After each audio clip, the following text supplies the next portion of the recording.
this route.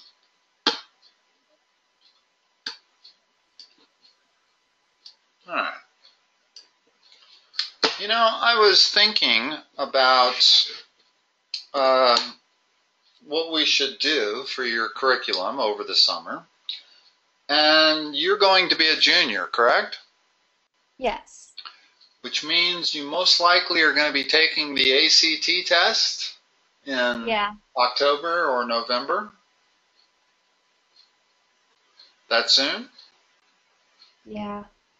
That's what we should be working on. First of all, the ACT test covers algebra and geometry. So the algebra will be a really good review for you. And the geometry, you need to start reviewing now, merely because the geometry is probably what most people have trouble with in that exam, more than the algebra.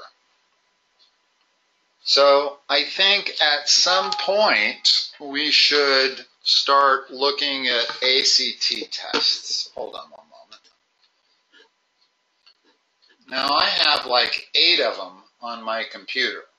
So I have tons of practice tests, and we can do that just whenever we decide to. Now, I do remember a couple of things about our last session that I didn't want to quit that yet. In other words, hold on.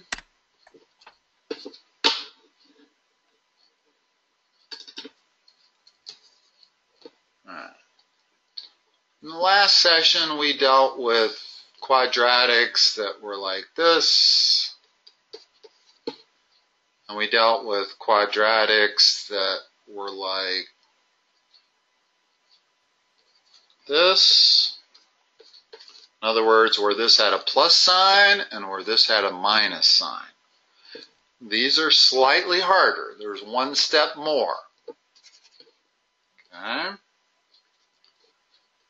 Well, what if I gave you a quadratic like this?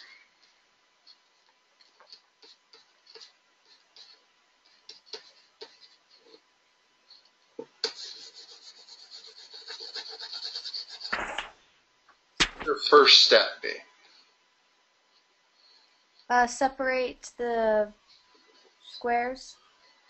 Almost. Always remember that the first step needs to be to look for a greatest common factor. Always. No matter what it looks like. In other words, even though this looks like a typical quadratic, there's a greatest common factor you can remove. What is it? 2. What do you have left after you remove that?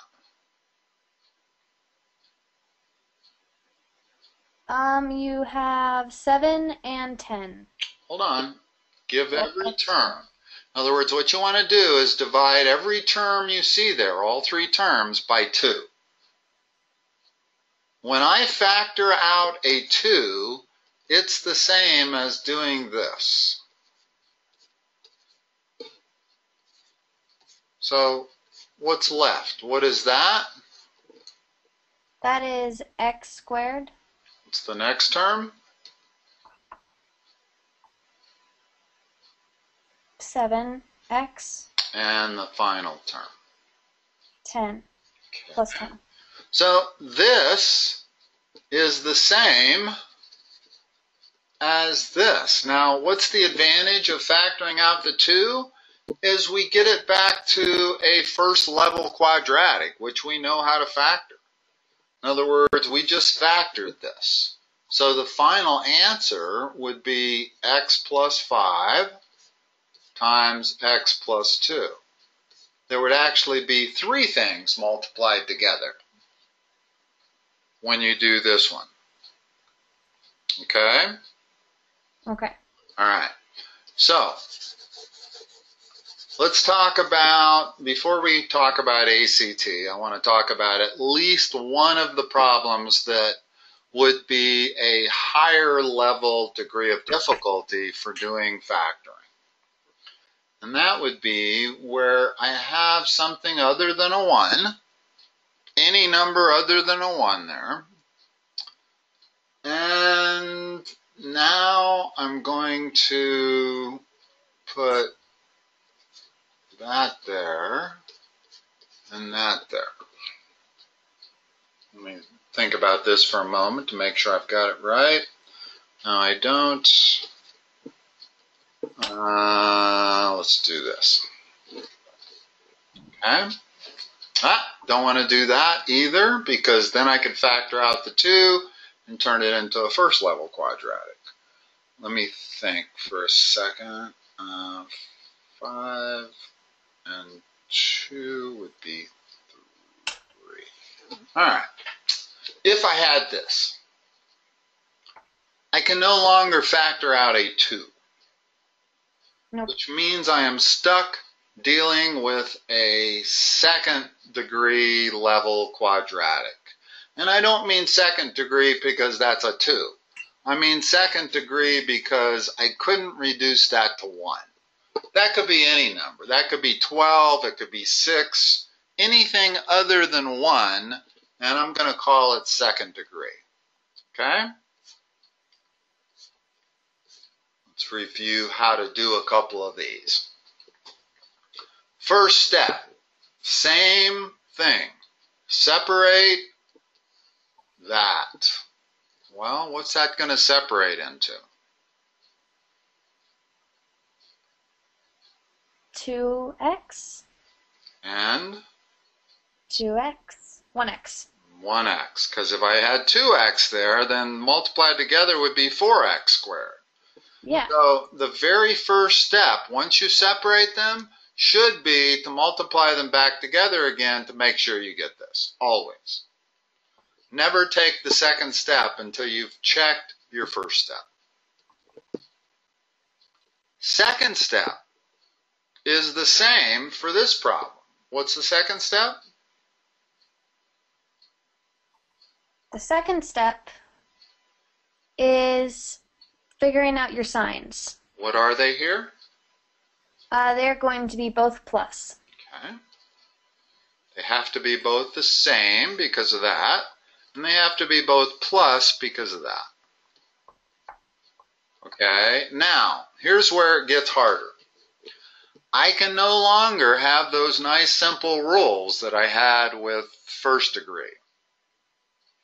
In other words, I cannot say factors of 10 that do anything to add or subtract to 3. I can say factors of 10. I know that these two numbers have to multiply to 10. So let's list factors of 10. Next one. 5 and 2? Are there any more? Nope. Okay. Now, in Common Core education, which is to say every school I've worked with in Colorado, and I suspect most of the country, whenever you have a problem like this, the answer is going to be the two closest factors. They're not going to give you a problem where 10 and 1 is going to be the answer. I mean, they might, but 5% of the problems you'll see will be that. What we have here is going to be a trial and error method. No different than the California method, no different than the Diamond method. They're all trial and error. By that, I mean we have to try some of these before we figure out whether or not they work. Well, hold on a moment. I made a mistake here. I meant to make that say, there. Okay. So, we're down to the third step, where the only thing we can say on the third step of this kind of a problem is that we need factors of 10. And we're going to try 2 and 5. Does that work? And notice that in order to answer the question, does it work, we actually have to do our double smiley face test. Okay? But doesn't it not work because we have to figure out where 9 comes in here? Right. But we can't figure that out without just trial and error. In other words, the first choice I'm going to try is 2 and 5. I'm always going to start with there. Okay? When I try 2 and 5, I get 12. That's not correct. What's the next option? 1 and 10? No, switch the numbers. 5 here and 2 there. Notice that 2 here and 5 there is not the same thing as 5 here and 2 there. It would be the same thing if we were dealing with elementary, first-degree quadratics. But the moment you get a coefficient here, in other words, the moment this coefficient is different than that coefficient, then you don't have any rules, and it makes a difference which number is where. Does this work? And again, the only way we can tell is by testing out the middle term. We still know that this term is correct, and we still know that this term is correct. So the only term we really are looking to check to see if it's correct is the middle term. Well, what's the insides? The small smiley face is 5x and the larger one is 4x. Add those together. 9. You indeed get 9x. That's the answer. Okay? Let's try another one with a negative sign. Let's do a minus 10. And let me figure out what would be a nice number to be inside. Let's see. How about minus 7? Again, we do not have a greatest common factor. That's always the first thing you should look for. Because sometimes, like the first problem we talked about today, once you factored out a 2, you are now looking at a first degree quadratic, not a second degree. First degrees are much, much easier to factor. So if you can possibly factor out a greatest common factor, getting rid of this 2, then you should always do it. But here's one where we can't do it. So first step. First step, seeing if you can fit this into the other ones, which we can't. So the first step is then separating 2x and x. Second step. Second step. Still determine the signs. Yep. However, this time that is not going to be the same as this.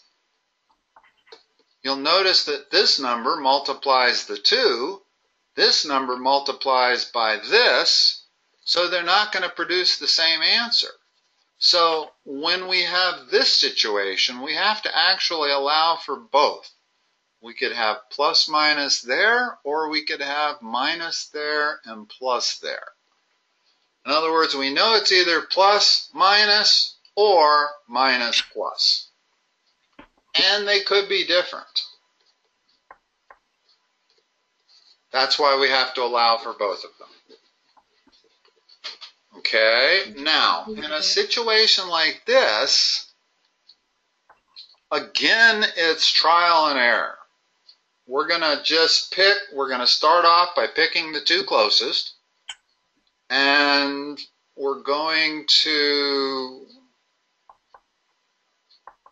just randomly try combinations of 5 and 2. Now, hold on. Did I do my math wrong? I did do my math wrong. We're going to start with this. Hold on a second.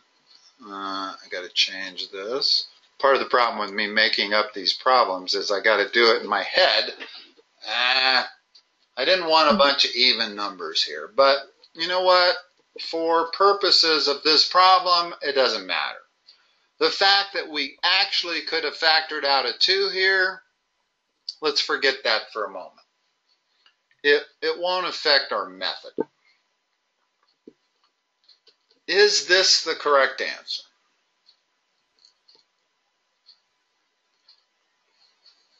Got a plus minus 2x and Hold it, just a minus plus 2x, not a plus minus. In other words, when I put the 2 next to the minus sign, I'm saying that this side's going to be 2x minus 2, and this side's going to be x plus 5. Oh, okay. Okay? And Then, this side is plus 10x. yep. And that works. Actually, it doesn't. It gives you the right number, but the wrong sign. Oh. But that's very helpful. That means is all I have to do is move the 2 up to there and the 5 up to there, and I'm going to have the right answer. Notice that when I do that, I now have plus 2x minus 10x.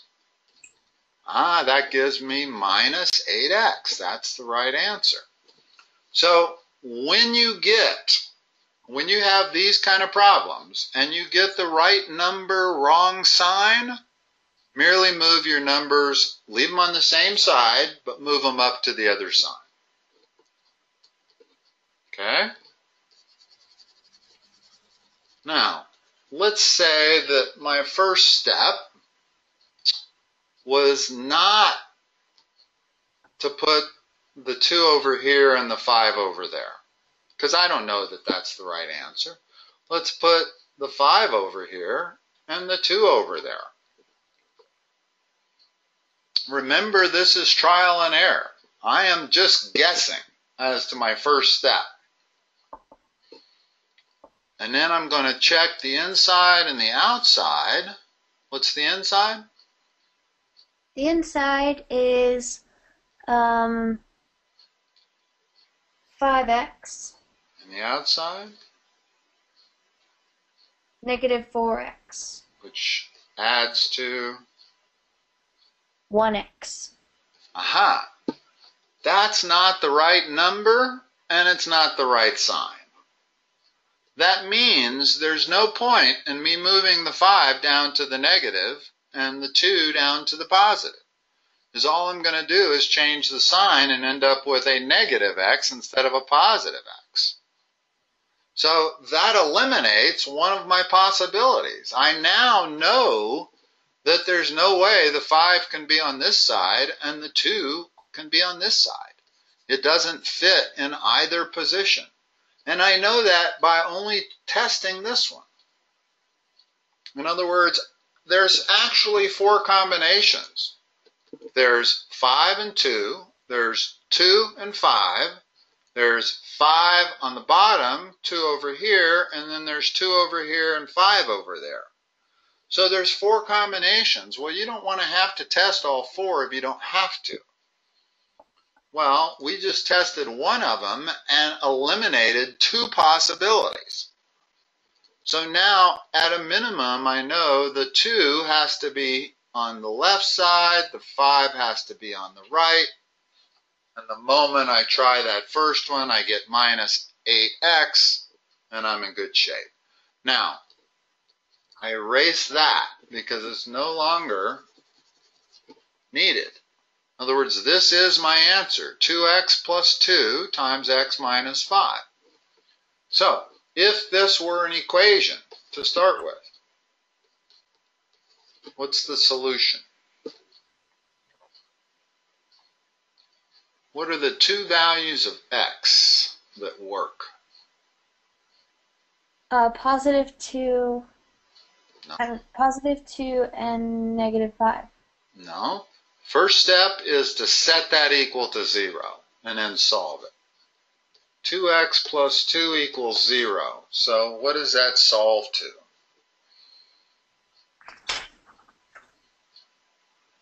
Alright, so it adds to x equals 0. No, subtract 2 from both sides.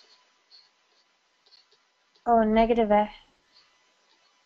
And now divide both sides by 2, and you get x equal minus 1. And then this one starts out as x minus 5 equals 0. Add 5 to both sides. So those are your two solutions right there, 5 and negative 1. If we were to plug both of those, either of those in up here, it would satisfy that solution.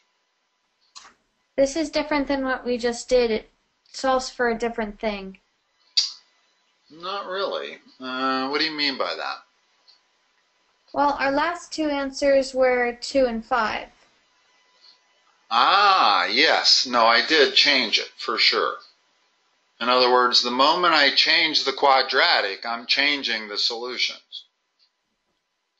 I changed the quadratic just to illustrate how we handle a negative sign right there.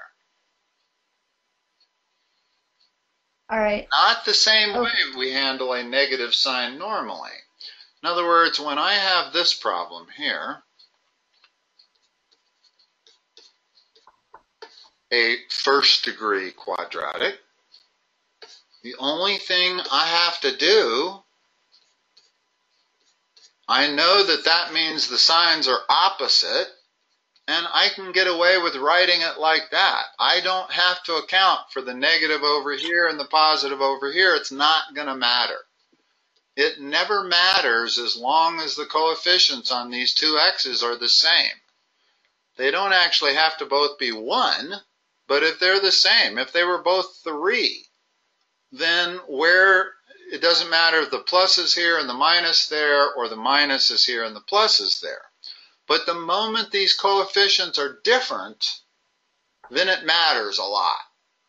Okay? In this situation, I'm going to have a 5 there and a 2 there.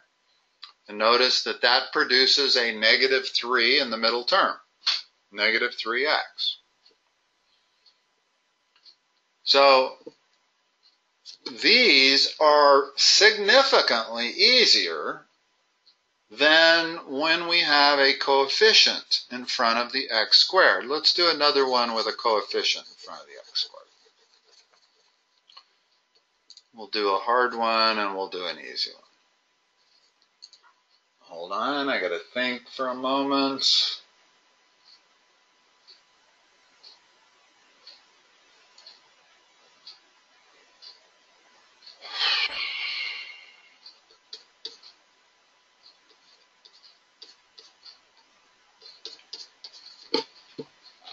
A relatively easy second degree quadratic. And incidentally, those are my made up words. They don't call them first degree and second degree in math textbooks. Well, my brother does Taekwondo, and they have first degree and second degree. I made those terms up just to try to make this a little easier for students. Because there's a huge difference in degree of difficulty between doing a first degree and a second degree. The rules all change, okay? First of all, can I take a greatest common factor out of this? No. Okay, so what's first step? First step, separate. So it would be 3x and x. Okay, second step? Second step, finding parts that go into 10. Nope. Second step is determining the signs. Oh, signs. And they have to be plus. Everybody wants to forget that step, and that's most people's problems with doing this. Never forget that step. That's the most important step, actually, is determining the signs. If you forget that step, it makes it hugely difficult. What are the signs going to be? Are they both going to be the same, or are they both going to be different? They're both going to be the same. They're going to be plus. Okay. Now, again, because 3 is not the same as 1, I can't use any rules. Like I cannot say factors of 10 that add to 15. You got to throw those rules out the door. it's trial and error. Always start with 5 and 2. Now notice that 5 here and 2 there is not the same as the reverse. In other words, this produces 11x in the middle, so this isn't correct.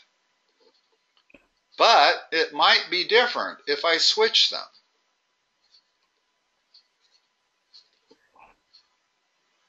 Again I screwed it up. This has to be 17. Boy, I'm not sure why it's so hard for me to come up with these second level quadratics that are correct.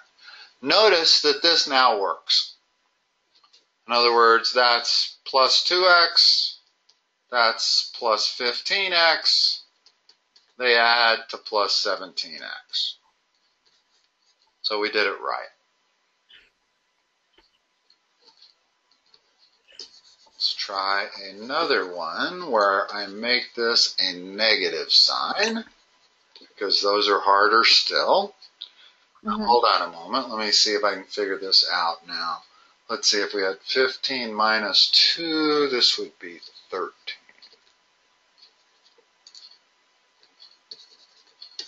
Okay, so first step is still 3x and x. Second step, the signs have to be opposite. But because 3 is not the same as 1, plus minus is not the same as minus plus. So I have to allow for both. Plus minus and minus plus. Now, again, all you're going to do is pick something random. I'm going to pick 5 and 2. What does that give you as a middle term? And this is a case where you actually have to figure out what that gives you in order to proceed. In other words, we're not checking an answer at this point. We're trying to get an answer. And in order to get an answer, we have to do this double smiley face thing. What would that give you as an answer? It would give me 5x and negative 6x. Which adds to? Negative 1x. Okay. Since that's not the correct number, then there's no way that moving this 5 down to the negative sign and the 2 down to the positive sign is going to give us 13. It's going to give us the same number, opposite sign. Okay, so that's helpful. That means so we need to switch the sign. Yeah, we can ignore 5 and 2 as a possible answer. Remember, this is trial and error. Okay, so now I'm not going to try 5 and 2 this way, but maybe 2 and 5 works that way. Well, let's try that. What does that produce? All right. This would produce 2x.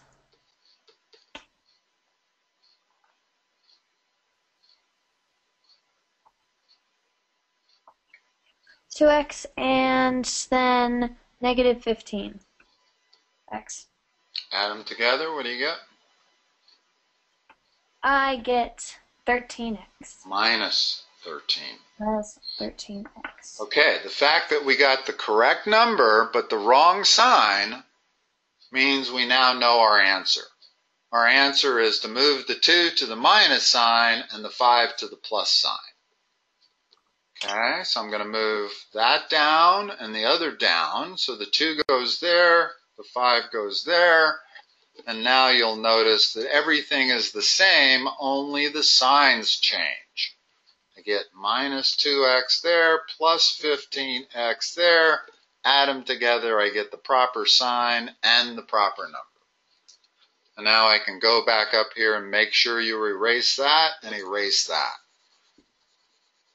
And that's the correct answer. I don't even need to check it. Why would I need to check it? I know this term is correct. I know this term is correct. And I just checked it to make sure that term was correct. Yep. So what is the solution? If this whole thing was equal to 0, what is my solution for x? Solution for x would be, let's do it step by step. Set that equal to 0. Okay.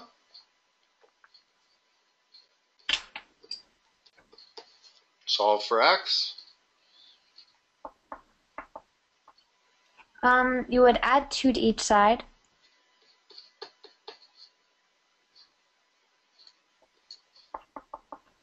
And then you divide by 3.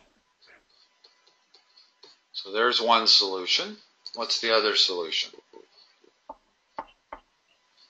And then the other one is x minus 5. No, it'd just be minus 5, so it's negative 5 on one side and x on the other one. So x equal minus 5 is the other solution. Okay, good. What if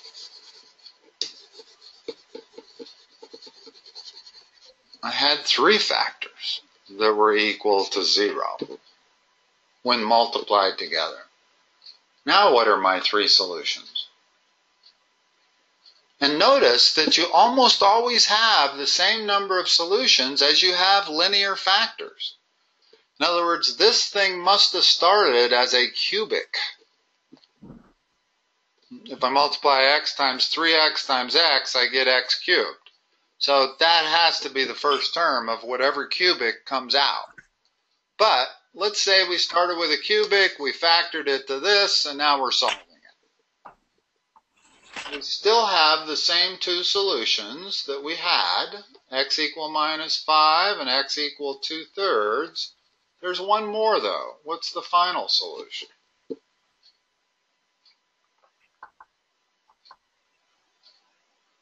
X equals 1? 0. 0. 0. Remember that when you have a bunch of things multiplied together that equal 0, the way you solve each one is to set it equal to 0. Well, when I set that equal to 0, x equals 0. That's one of my solutions.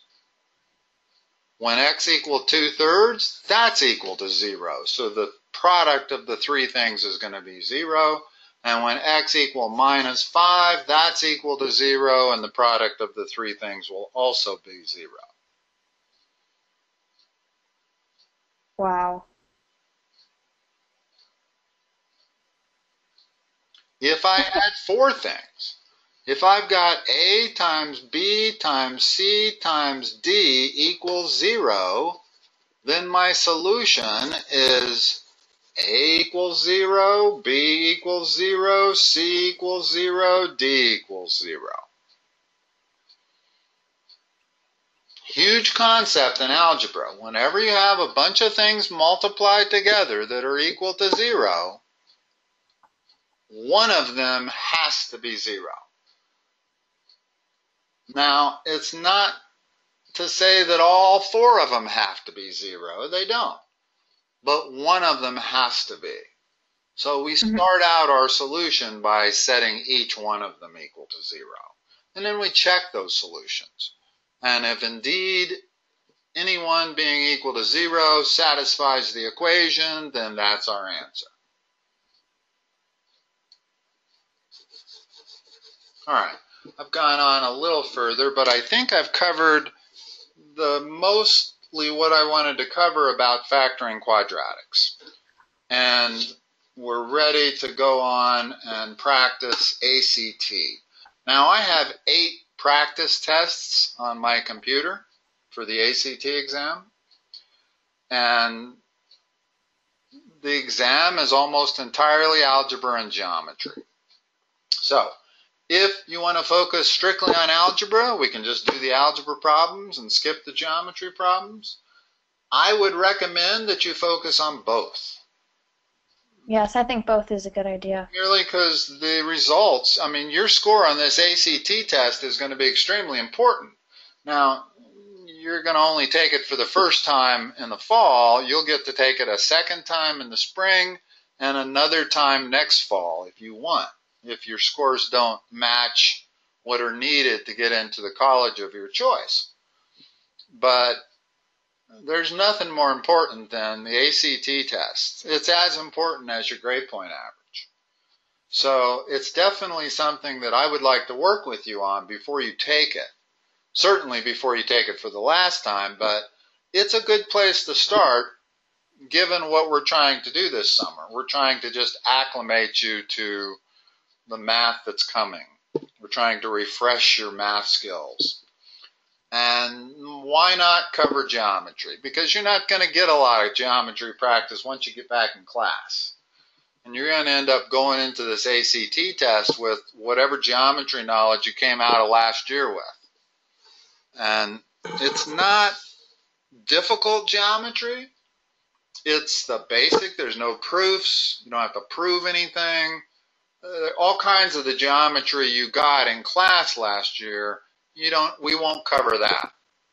It's easy geometry, but it's certainly worth covering. Okay? Okay. All right, Emily. I will, let's see, I don't have it on my thing here. I have a list of all of our dates here. Okay. Next time we meet, it'll be August 1st at 5:30 p.m. Okay. Now, are you good to have me just text the meeting ID number to you? Yes, that is a good plan. Okay. I will text it to the phone number that I have on file for you. And I will do it just a minute. Let me just double check and make sure that I have that one on file for you. Hold on. I'm getting a new phone next Saturday. Okay, with a new phone number? I'm not sure yet. We really want to try and keep our old phone numbers, but I'll call you if the phone number does change. The one I have in my smartphone is 720-837-6127. Yeah. Okay, that's what I will text the meeting ID number to you. And if you don't log right on, I'll call. Well, like if you get a new phone number, you better call me, just like you have the last couple times. Absolutely. Okay? Okay. All right, Emily. Nice talking to you. Thank you very much. Bye-bye. Bye.